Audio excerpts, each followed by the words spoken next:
অদ্য 31/1/2026 খ্রিস্টাব্দ সকাল 6 ঘটিকার সময় একটা সংবাদ আসে যে বাইশাকান্দা এলাকায় গলায় রশি দিয়ে এক ভদ্রলোক মৃত্যুবরণ করেছে। সংবাদের প্রেক্ষিতে পুলিশ ঘটনাস্থলে উপস্থিত হয়ে জানতে পারেন ভিকটিম অপু রাজবংশী বাড়ির পাশে বড়ই গাছের সাথে রশি দিয়ে আত্মহত্যা করেছে।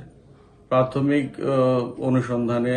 প্রাথমিক তদন্তকালে জানা যায় যে সে ঋণগ্রস্ত ছিল, হয়তো ঋণের কারণে ঋণ গ্রহীতার চাপের কারণেও আত্মহত্যা করতে পারে। এ বিষয়ে অভিযোগ প্রাপ্তি সাপেক্ষে আইনগত ব্যবস্থা নেওয়া হবে, তদন্ত অব্যাহত আছে। ঘটনাস্থলে পুলিশ তাৎক্ষণিক ভিকটিমের সুরতাল রিপোর্ট প্রস্তুতপূর্বক মৃত্যুর সঠিক কারণ নির্ণয় করার জন্য মর্গে প্রেরণ করা হয়েছে। অভিযোগ প্রাপ্তি সাপেক্ষে আইনগত ব্যবস্থা নেওয়া হবে।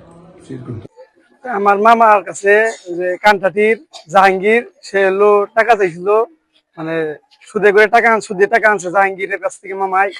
আল্লাহ সে হলো অত্যাচার করছে কঠিন ভাবে, আর যার কারণে আমার মামাই গাড়ি বিক্রি করছে, বিক্রি করে সে চলে গেছিল।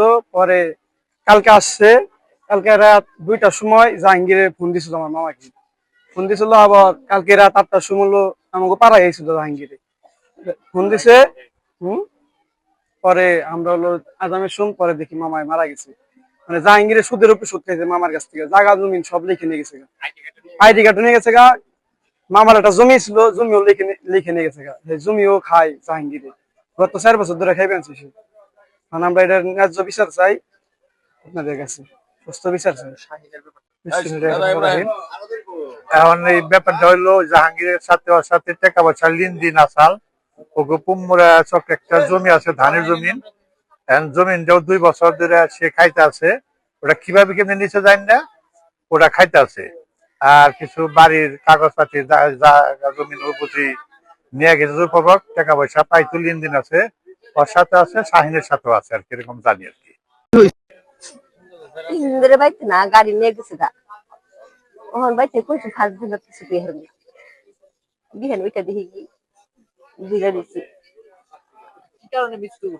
ওই তো আমি কোনো কিছু না বাইতে ভালো মানুষ দেখে গেছি।